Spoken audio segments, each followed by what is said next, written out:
Pessoal, então vamos lá, vamos voltar então para a nossa aula. Sejam todos muito bem-vindos, estamos no segundo bloco, professor Elber de Direito do WM Concursos. Estamos trabalhando hoje pontos importantes para a sua prova, tá ok? Vocês estão estudando para a prova de soldado, estão estudando para a prova de soldado bombeiro, da polícia militar, da polícia penal, investigador, um agente investigador, da polícia investigatória civil, né? Então sejam muito bem-vindos. Vamos dar continuidade ao nosso estudo, estamos pegando pontos importantes do artigo 5º, que, sem sombra de dúvida, vai cair na tua prova. Então, vamos lá, vamos ratificar nosso conhecimento, tá joia? Então, vamos lá. Inciso 38. Não há crime sem lei anterior que defina, nem pena sem prévia combinação legal. Professor, eu já vi isso em alguma outra lei. Tem. Está no artigo 1º do Código Penal, que fala que não há crime sem lei anterior que defina. Gente, princípio da anterioridade legal, né? O que é anterioridade legal? Não há que se falar em punir alguém, gerar uma certa punibilidade, se não tiver uma lei que traz certo comportamento desviante como crime, né? Por exemplo, em 2004, o crime era crime de adultério. O cara, né, pulava cerca, ia na padaria, né, fazia aquele contato, e era crime de adultério. 2005 para frente, houve uma abolição crimes, não houve mais a tipicidade criminal de adultério. Hoje não quer dizer que hoje o cara vai pular vai na padaria, vai no supermercado, uma namorada, não quer dizer isso não, viu, gente? Cuidado aí com a cônjuge, hein? Mas o quê? Quer dizer o quê? Não há mais a conduta criminosa e não há que se falar em certa punibilidade, porque o princípio da legalidade, o princípio da anterioridade não tem mais essa certa previsão. Então, não há crime mais de adultério. Então, não há crime sem lei anterior que defina. Não existe mais uma lei que traga a essa punibilidade. Houve uma abolição crimes nessa conduta, dessa conduta dessa pessoa. Então, não há crime sem a lei anterior que defina. Que princípio que é esse? É um princípio da anterioridade legal. Nem pena sem prévia combinação legal, o princípio da reserva legal. Olha só, não há que se falar em pena, punir alguém se não tiver uma combinação, né? Que, por exemplo, homicídio de 6 a 20 anos. Matar alguém de 121, caput lá de 6 a 20 anos. Se não tiver ali uma pena, não tiver uma pena para que seja combinada, né? Uma combinação legal para que seja aquela conduta seja dada a sua punibilidade, não há que se falar também em punibilidade. Tá joia? 40. Inciso 40. A lei penal não retroagirá, salvo beneficiar o réu. Aqui, gente, o princípio da irretroatividade, a regra. A regra, a lei penal, ela não retroage. Gente, cuidado, deixa eu até marcar aqui, ó, cuidado, que é lei penal. Lá na tua prova, eles vão colocar que é lei processual penal. Não. A lei processual penal, as regras procedimentais, tem a sua aplicabilidade imediata, tá? Imediata. Mesmo que seja para favorecer ou trazer uma situação de piora, né, de prejuízo àquela pessoa em questões procedimentais. Então, ela não tem a situação da retroatividade ou retroatividade, excesso se estiver ali junto, né, uma situação mista, né, de uma lei processual e penal. Aí, no caso, favorece, né, a regra da situação da lei penal. Mas se tiver isolada a lei penal, a lei processual, ela não retroage, é o princípio da aplicação imediata. Agora, se eu tenho uma lei penal, né, a regra é o princípio da irretroatividade, né? Agora, se trouxer algo que beneficia o réu, o acusado, o indiciado, aquele que está sendo processado aquele processo, inclusive aquele que foi condenado, né, transitado em julgado, que exauriu a sua culpabilidade, a ele, né, tem certo benefício. Alguém fez um plug aí, o áudio está legal, deixa eu ver aqui, o áudio está legal, privilegia o réu, muito bom, vou lá no raciocínio. Então, no caso em tela, não retroagem o princípio da retroatividade. Agora, se for para beneficiar, gente, o princípio no caso de melhorar as situações daquele réu, daquele cara que foi condenado, aí tudo bem, retroage. É o princípio da retroatividade benéfica, ou seja, tem o efeito ex-tunc, bate na testa, tunc para a testa, retroage, benefício. No entanto, se eu tenho um caráter maléfico, para piorar, né, a situação, eu tenho o chamado efeito ex-nunc, nuca, me empurra para frente somente para os novos casos ora praticados. Então, o princípio da retroatividade da lei penal não retroage, exceto o caso, né, de melhorar as situações do réu. Vejamos, o homicídio hoje simples, matar alguém, é de 6 a 20 anos. Amanhã, vem, ao invés de ser 6 a 20, vem ser, por exemplo, de 10 a 30. Homicídio simples. Ou seja, houve uma majoração, hoje houve uma piora.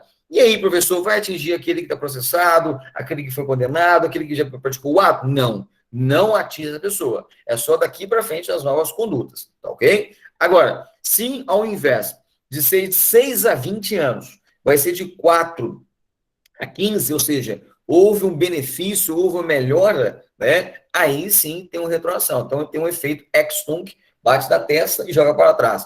Então, aí no caso em tela, tem os efeitos retroativos. Então, aquele que está sendo processado, aquele que foi indiciado, é aquele que foi condenado, a ele aplica-se a lei benéfica, aquela lei que favorece, no caso, o réu. Então, olha lá, a lei anterior da data do fato, né, ilícito, será aplicada, ainda que revogada, salvo se a lei posterior for mais benéfica. Então, o princípio da retroatividade é maléfico, mas no caso, se for benéfico, ela sim, ela tem um efeito ex-tunc e retroage. Bacana? Então, fique atento para a tua prova. Gente, a lei punirá qualquer discriminação atentatória aos direitos e garantias fundamentais. Eu coloquei isso aqui, gente, porque é importante nós destacarmos, principalmente no que tange aos chamados grupos vulneráveis.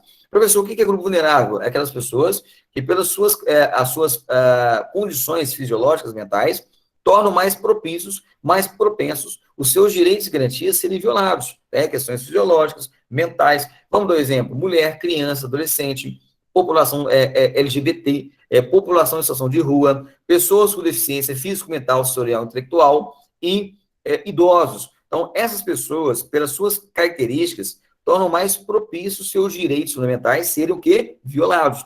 Então, há que se falar em proteção maior. Então, qualquer ato discriminatório que segrega, que exclui, há que se ter a devida punibilidade. E nós temos hoje, igual eu falei, a lei vai punir, né? E quando eu falo a lei, nós temos no ordenamento jurídico hoje várias leis de proteção dos chamados grupos vulneráveis. Vamos citar o exemplo, professor? Vamos, claro, vamos citar o exemplo. Ó. A lei 11.340, 2006, que nem que é essa, professor? Lei Maria da Penha, Lei de Proteção da Mulher na Situação de Vulnerabilidade. Nós temos a lei, meu irmão, a 8069 de 90, nós chamamos de ECA, Estatuto da Criança e do Adolescente. Vamos diminuir a letra aqui só para ficar legal, vamos lá. Olha aí, pessoal, então aqui, ó, nós temos leis, essa lei, quando eu falo de lei aqui em cima, aqui, ó, são essas aqui, ó, que vem trazer aquele sentimento de punibilidade aquelas pessoas que violam, né, e praticam atos discriminatórios, tá ok? Então, nós temos aqui a 11.340, Maria da Penha, a 8069, 8069 é o ECA, nós temos aí, vamos citar outro exemplo, professor, a lei 10.741, 2003, que é o Estatuto do, olha aí, ó, Estatuto do Idoso, também na situação de vulnerabilidade. Nós temos aí a lei 13.146/2015. Professor, que lei é essa? 13.146/2015. É o Estatuto da Pessoa com Deficiência, que foi, ora, consagrado pela Convenção sobre Pessoas com Deficiência, de 2009, onde o Brasil foi signatário. Nós temos aí outro exemplo, a Lei 14.170, de 2002, do Estado de Minas Gerais, né? No caso, é uma lei estadual, vamos colocar aqui, né? Olha lá, lei estadual, tá ok? De Minas Gerais, que fala no que tange a proteção, punibilidades, punições a pessoas jurídicas que discriminarem em relação à orientação sexual, comunidade LGBT. Olha aí, pessoal, nós temos várias leis do ordenamento jurídico que prescreve, uma mais importante aqui, que eu não coloquei, né, mas mais importantes, que é a lei, olha aí, ó, é a lei 7716 de 89, a lei de racismo, de combate ao racismo, né, que trata como crime, né, a prática de racismo. Então, gente, essas são as leis, né, e inúmeras outras que protegem, né, as pessoas em situações de vulnerabilidade social. Então, a lei, ela fala, né, então a lei vai punir qualquer discriminação atentatória aos direitos e garantias fundamentais. Aonde está previsto essas leis? Está aqui, ó, 771689, a 11.340, Maria da Penha, a 8069, que é o ECA, a 10.741, 2003, do idoso, a 13.146, 2015, Estatuto da Pessoa com Deficiência, e a 14.770, 2002, estadual de Minas, que pune a pessoas jurídicas que discriminarem em relação à orientação sexual. Tá vendo, gente? Então, essa aqui, ó, você tem um exemplo, é um rol exemplificativo, ou seja, além dessas, tem inúmeras outras leis que protegem atos discriminatórios aos direitos e garantias fundamentais. Tá joia? Importante nós destacarmos isso para a sua prova. Vamos lá. Vamos ver um pouco dos crimes, né, gente? Olha lá, a questão dos crimes, né? Isso é importante demais, que é na prova, olha lá. A prática de racismo, acabamos de falar, né, gente? O racismo, olha lá. Constitui crime inafiançável e imprescritível, sujeito a pena de reclusão, meu irmão. Fica atento, que lá na tua prova expõe é detenção, não, é reclusão.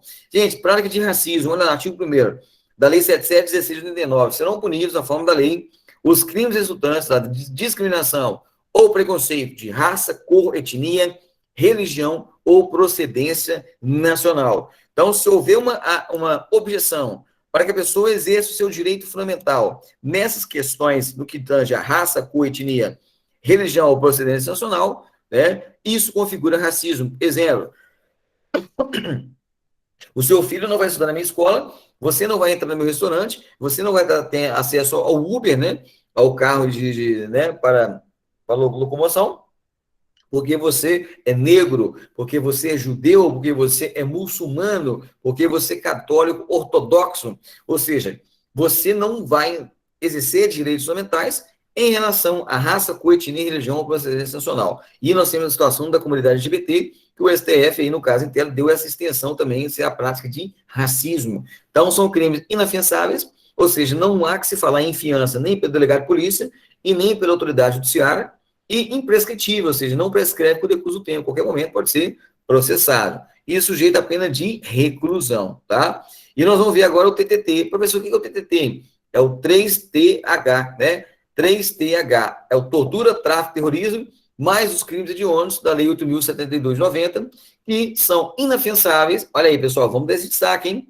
Vamos dar esse destaque. Eles são inafiançáveis e insuscetíveis de graça e anistia. Ou seja, também não tem fiança, ou seja, não pode o delegado afiançar, não o juiz, e também é insuscetível. Professor, que é uma coisa que insucede, que não pode, que não cabe. Então, insuscetível, eu tenho um prefixo in de negação, que me traz uma situação de negatividade. Então, é insuscetível. Então, não pode, não cabe a graça e anistia. Professor, o que é a graça e anistia? Resumidamente, de maneira sintética, são, na verdade, a extinção da punibilidade dada ali pela sanção do presidente da República, ou seja, extingue-se o crime.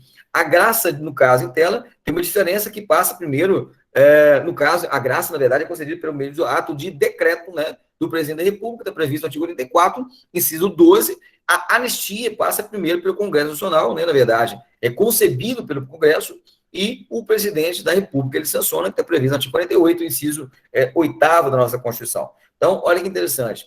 Nós temos aí a graça e anistia, que é a extinção da punibilidade. Então, não cabe a extinção da punibilidade. Tortura, nós vamos ver a tortura da Lei 9.497, nós já tivemos aula disso.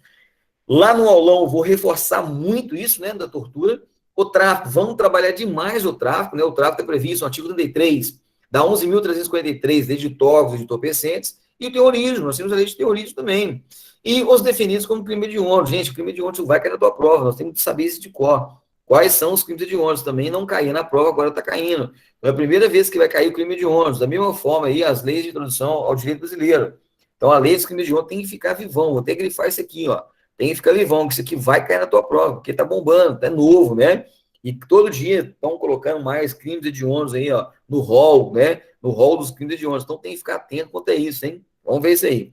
Professor, quem que responde no caso inteiro aqui esses crimes? Olha lá, os mandantes, aqueles que deram a ordem, aqueles que botaram a mão na massa, né, executaram, e aquele que podem evitar o quê? Se omite. Ou seja, a pessoa pode evitar, se omite. Nós vamos ver isso na lei de tortura. Aquele constrangimento físico-mental, com utilização de violência, grave ameaça, com a finalidade, obter uma informação, declaração ou confissão. Professor, o que é isso? Artigo 1º, inciso 1º, da linha A, da Lei 9.497, lei de tortura, né? Ou seja, aquele que pratica o dolo, que executa, e aquele que se omite, ele vai responder pela tortura. E a pena, gente, acarretará a perda do cargo, emprego ou função pública e a sua interdição pelo dobro do prazo.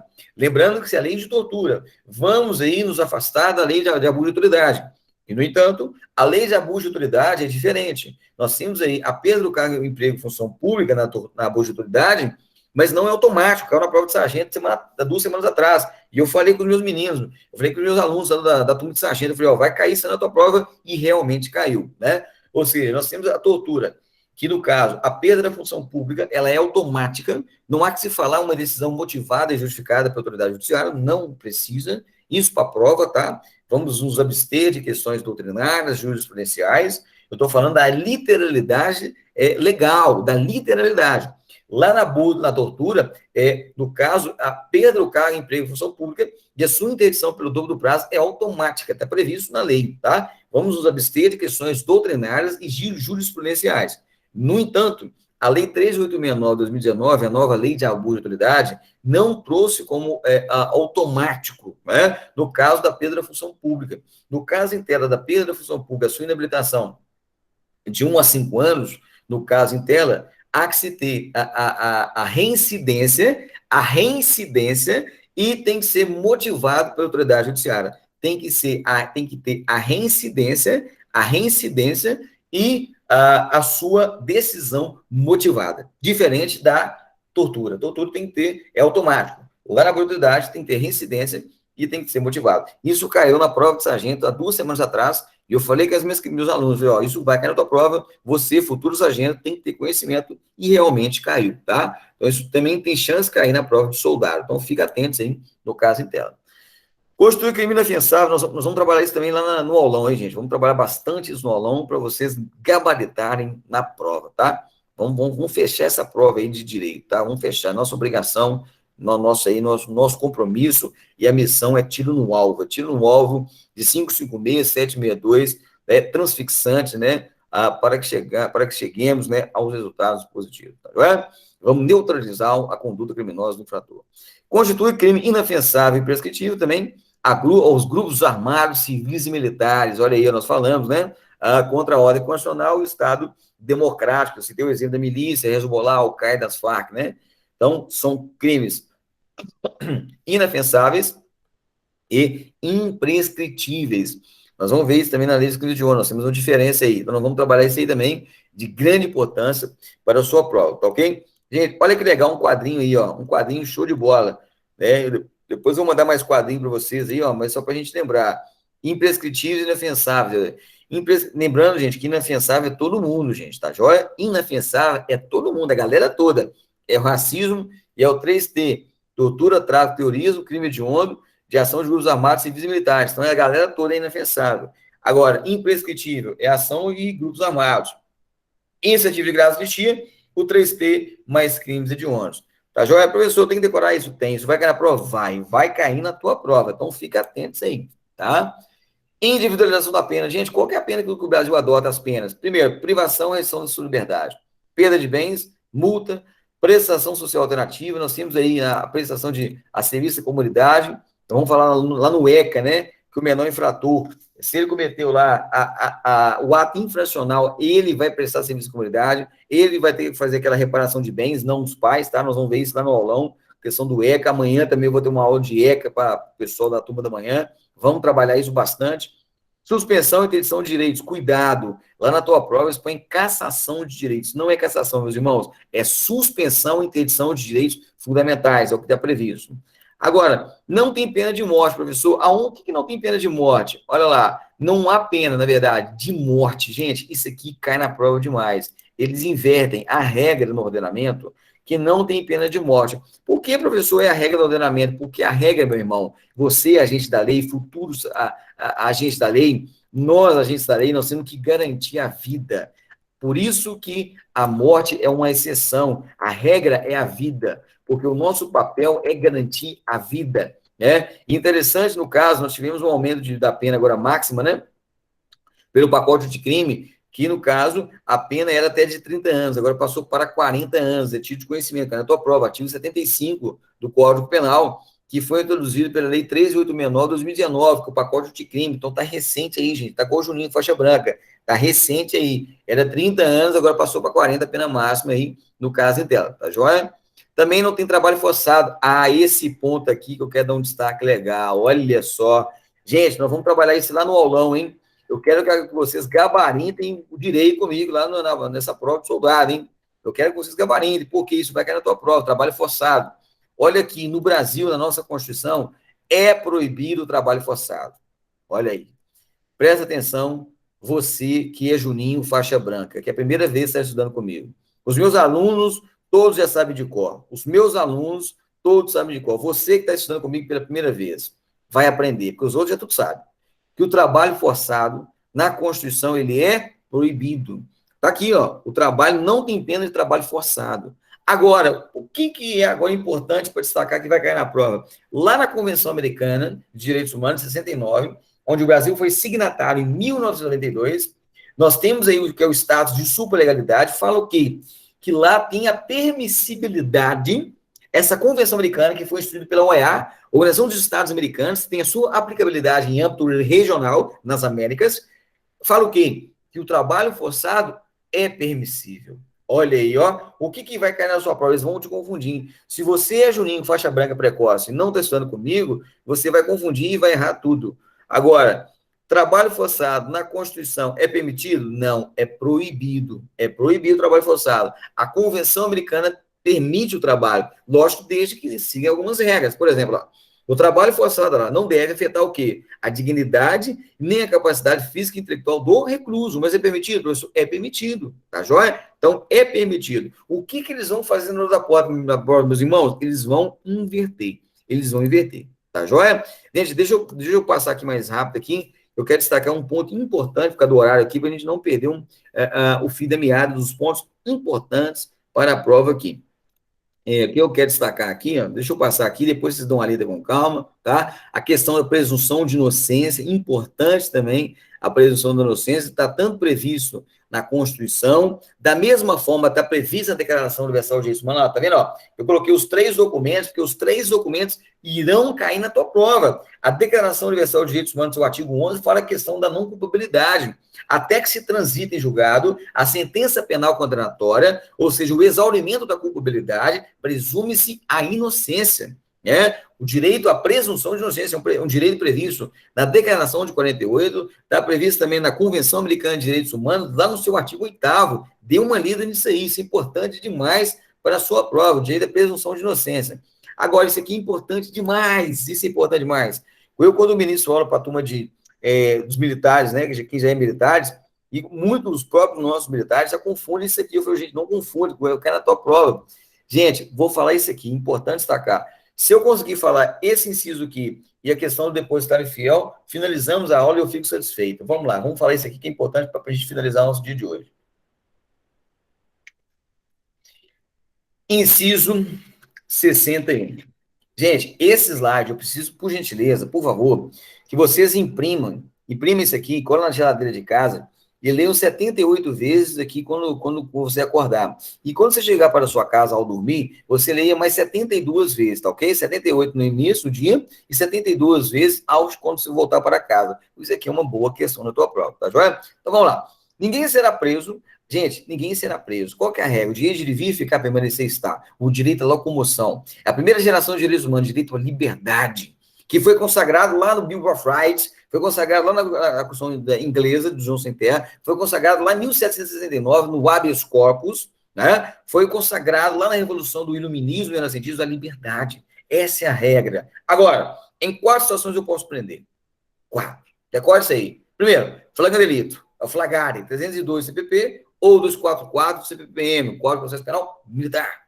Segundo, ordem escrita e fundamentada da autoridade judiciária, mandado de prisão, mandado de busca e apreensão. Já falei com vocês. Artigo 140, parágrafo 1º do CPP. No caso aí, ó, a gente pode cumprir mandado de prisão numa casa, né? É durante o dia, do nascer ao pôr do sol, do aurora ao crepúsculo, durante o dia.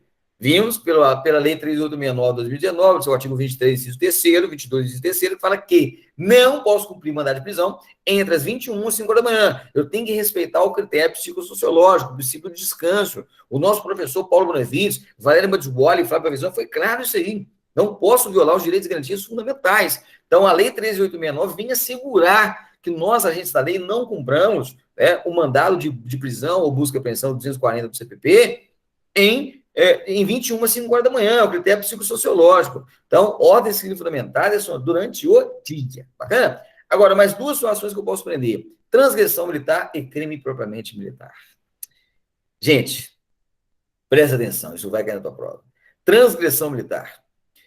A Lei 14.310, de 2002, o Estatuto da Polícia Militar, de ética, o Código de Ética da Polícia Militar, extinguiu em 2002 a prisão por transgressão disciplinar. Nós não temos mais. Mas a Constituição ainda está previsto. E nós tivemos agora a modificação do pacote anticrime, do decreto 667 de 69, do artigo 18, extinguiu prisão por todas as polícias do Brasil. Todas. Não tem mais pena de prisão, foi abolido. Foi abolido prisão por transgressão disciplinar, mudou agora em 2019, no artigo 18, quem tiver depois uma curiosidade, o artigo 18 do decreto, o decreto-lei 667 de 69, no seu artigo 18, abolício a tipicidade de punibilidade de prisão por transgressão disciplinar para todos os polícias, corpos de bombeiros militares, dos estados e do Distrito Federal. Tá, joia? Mas voltando então para o nosso âmbito estadual. Não tem mais, né, no nosso Código de Ética, punição de cadeia, prisão por transgressão disciplinar. Lá na Souza Amora ainda tem, né, questão do RDPM e tal. Mas para a Polícia Militar não tem mais. Não tem mais, tá joia? Então, transgressão disciplinar não tem mais no Código de Ética. Mas tem na Constituição? Tem. Então, se conforme a Constituição, cabe prisão por transgressão disciplinar? Cabe. Gente, olha para mim, isso aqui é importante. Olha para mim. Isso é importante, olha para mim. Conforme a Constituição, a prisão por transgressão disciplinar, dá um joinha, me dá 4 joinhas. A prisão por transgressão disciplinar, dá um joinha para mim. Ô Cleiton, ô Cunha, dá um joinha para mim. A prisão por transgressão disciplinar, César, Laísa, Valquíria, me dá um joinha para ver se você está compreendendo. Conforme a Constituição, Peterson, a prisão por transgressão disciplinar, sim ou não? A prisão por transgressão disciplinar. Agora, conforme o Código de Ética, a Lei 14.310, de 2002, há pena de prisão por transgressão disciplinar? Não. Houve uma abolição de prisão por transgressão disciplinar. Olha aí a celeuma, o caráter paradoxal, dicotomial. Se conforme a Constituição, cai na prova, tem prisão por transgressão disciplinar nós, militares? Tem. Conforme a Constituição. Conforme o Código de Ética, a Lei 14.310, de 2002, tem, Denis? Tem prisão? Não tem. Não tem prisão. Gente, o que eles vão fazer na hora da prova, meus irmãos? O que eles vão fazer na hora da prova? O Peterson é Juninho, faixa branca lá. O Peterson está estudando, ele não é meu aluno, né? Tá? Ele não tem informação. Lá, Peterson, você que é Juninho, faixa branca, cola comigo, porque os meus alunos antigos já sabem isso de cor. Transgressão está no Código de Ética. Transgressão disciplinar, grave, média e leve, os meus alunos já sabem de cor. Então cola com a gente, Peterson. Você é Juninho, faixa branca, precoce, vem, cola com a gente e venha ser um aluno que tenha todo o conhecimento aí nosso aí, tá bom? Transgressão disciplinar está previsto no Código de Ética, na Lei 14.310 de 2002. O que eles vão fazer na hora da prova, meus irmãos? Eles vão inverter. Na Constituição não tem, ao contrário, tem pena de morte, tem pena de transgressão disciplinar, prisão por transgressão disciplinar, e no caso do Código de Ética, não tem prisão por transgressão disciplinar. O que eles vão fazer na prova? Eles vão inverter. Tá joia? Eles vão inverter. Não é crime instaurado um PCD, né? Você está tendo aí com a lei da informação, né? Estou sentindo que você está tendo com a lei da informação. Justamente, no caso de transgressão disciplinar, no caso em tela, vai ser um PCD, um processo de comunicação disciplinar, previsto no Manual de Processo Administrativo, que é a Resolução 4220, que é o manual, é o mapa, né? Isso não cai para você, isso cai só para a turma de sargentos, tá joia? E com turma de oficiais. Então, gente, tranquilo aí? Sem estresse, deu para perceber a ideia aqui? Então, deixa eu voltar para o slide aqui, ó. Então, transgressão disciplinar tem na Constituição, mas não tem no Código de Ética. E a última informação, crime propriamente militar. Gente, o que é o crime propriamente militar? Isso vai cair na prova. Isso aí, gente, nós vamos trabalhar isso lá no aulão. Os crimes propriamente militares, os crimes impropriamente militares, os crimes militares por extensão. Nós já trabalhamos isso, os meus alunos já estão sabendo disso, e vamos ratificar isso lá, vamos confirmar para fechar essa prova lá no nosso aulão. Então, só antecipando, gente, o que é o crime propriamente militar? Em âmbito estadual, por força do artigo 9º, parágrafo 1º, inciso 1º, combinado com o artigo 125, parágrafo 4º, parágrafo 5º da Constituição Federal, o crime militar é aquele que, em âmbito estadual, por 125, parágrafo 4º da Constituição Federal, combinado com o artigo 9º, inciso 1º, é aquele que somente é cometido por militares estaduais e, no caso em tela, essa conduta está amoldada somente no Código Penal Militar. Então, por exemplo, o militar ele comete, por exemplo, uma deserção, ausentou-se do aquartelamento por mais de 8 dias. Nós temos aí os crimes propriamente militar, motim de 149, revolta, insubmissão. Nós vamos ver a insubmissão, o civil pode cometer, mas em âmbito federal. Em âmbito estadual, só militar comete crime propriamente militar. Deserção, motim, a conspiração, nós temos aí a omissão de lealdade do militar, nós temos aí a desobediência hierárquica, nós temos aí a violência contra o superior, nós chamamos de crimes próprios, ou crimes propriamente militares, cujo amoldamento de conduta está somente no CPM, no Código Penal Militar, e em âmbito estadual somente é cometido por militares. Em âmbito federal, o civil ele comete o crime militar e é julgado na justiça militar. Por exemplo, o crime 183, a insubmissão conscrito, né? Deixa de ter aquele listamento militar obrigatório. Então, no caso interno, o civil ele responde perante o crime militar na justiça militar. Isso em âmbito federal, no âmbito da Marinha, Exército e Aeronáutica. Em âmbito estadual, não civil não comete crime militar. Por quê, professor? Porque não está previsto. Está previsto somente está previsto aonde? No 125, parágrafo 4º, 5º da nossa Constituição, combinado com o artigo 9º, inciso 1º do Código Penal Militar. Bacana? Então, crime propriamente militar, tem cadeia, professor, esse crime? Então, tem cadeia? Tem. Aonde está previsto isso? Artigo 18 do Código de Processo Penal Militar, que é 30 dias a pena de prisão, né? No caso em tela, de detenção e mais prorrogado por mais 20 dias. E quem que vai dar essa prisão? O tenente-coronel, comandante da unidade. Isso aí, gente, somente na fase de inquérito policial militar e dentro da situação do processo militar, né, dos crimes provavelmente militares. Então, tem pena de prisão de crime provavelmente militar exaurido, né, pela autoridade polícia judiciária militar. O tenente-coronel pode determinar a prisão do militar de 30 dias mais 20, né? Nós temos essa prisão por crime provavelmente militar. Então, gente, qual que é a regra? Gente, isso aqui, se você souber isso aqui, ó, é importante para mim demais para a prova.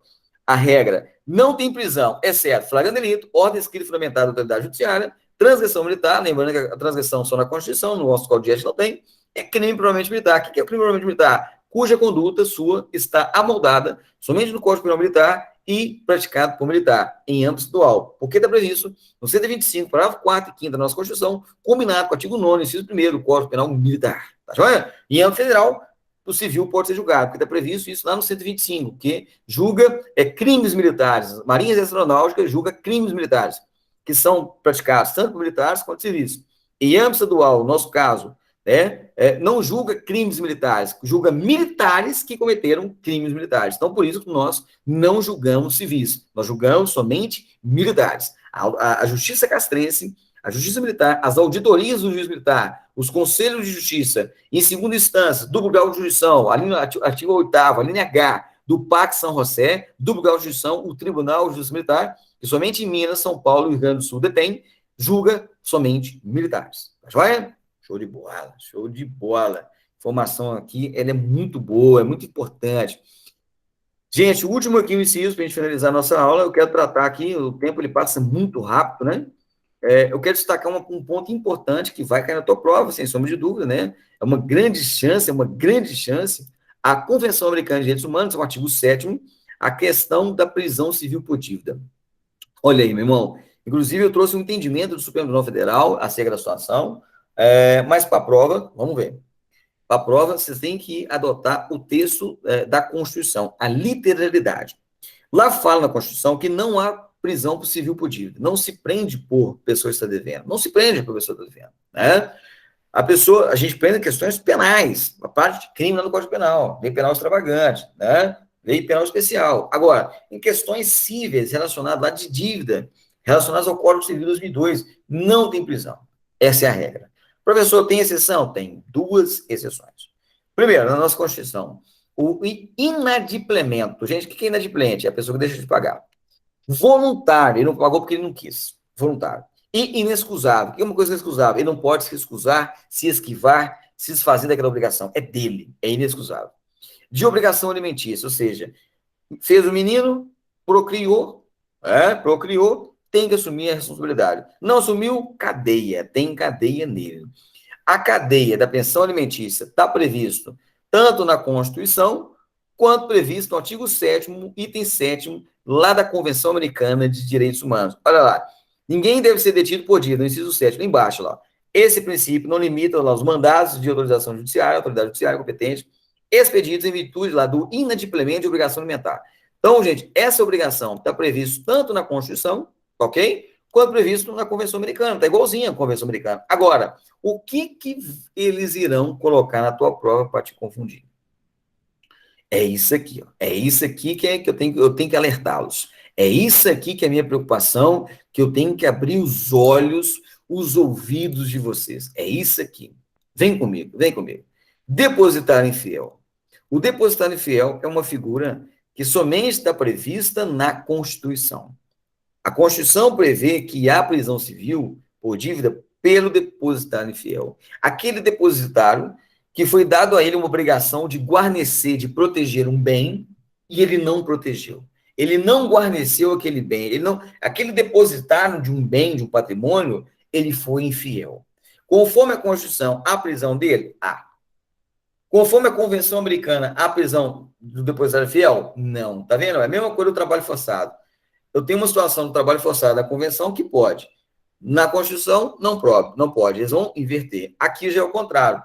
Na Convenção Americana, tem essa previsão? Não. Na Constituição, tem? Tem. Aqui já é o contrário do trabalho forçado. Aqui já tem previsão. Gente, a doutrina majoritária, entendimento do Supremo Tribunal Federal, a doutrina fala que, pelo fato da Convenção Interamericana de Direitos Humanos ter o status aí, de supralegalidade, mesmo que seja abaixo da Constituição, não cabe mais a prisão por depositário infiel. Tem previsão na Constituição, mas não é mais aplicado. Na prática, não é mais aplicado.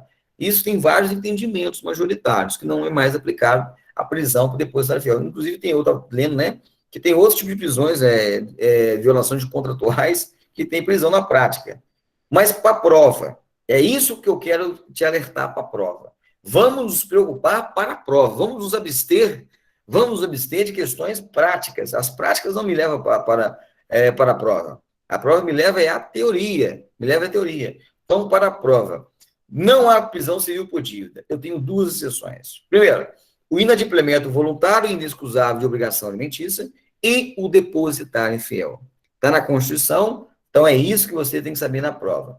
Agora, na Convenção Americana, o chamado de Pacto São José da Costa Rica, de 69, onde o Brasil foi signatário em 1992, que tem um status de supralegalidade, que foi introduzido antes da Emenda Constitucional 45 de 2003, que alterou o artigo 5º, parágrafo 3º da Constituição, que trouxe o quórum qualificado, né? Que tem o status de aplicação em âmbito regional, que foi instituído pela OEA, Organização dos Estados Americanos, somente a aplicação nas Américas, né? Não tem o depositário infiel. Não tem o depositário infiel. Nós temos somente o inadimplemento voluntário excusável de obrigação alimentícia na Convenção Americana.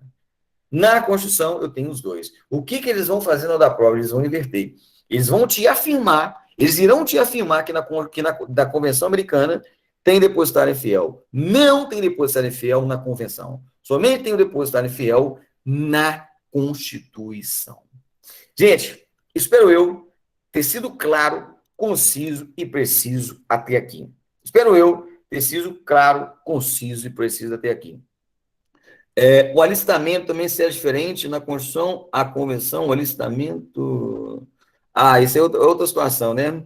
Aqui, Denis, vamos deixar isso aí para a próxima aula, que nós já esgotamos o tempo, né? Amanhã nós temos aula de manhã, nós temos aí outras atividades no nosso dia. Gente, até aí, dúvida, crítica, choro, lamentações. Você que está em casa, está me assistindo, vai me assistir essa aula 2, 3 vezes. Muito obrigado pela participação. Foi um enorme prazer nós trocarmos esse conhecimento, essa reciprocidade programática do conhecimento, faz com que entremos, né, com a mente mais aberta, mais porosa, mais lacunosa. Agradeço a todos e que Deus os abençoe. Um grande abraço.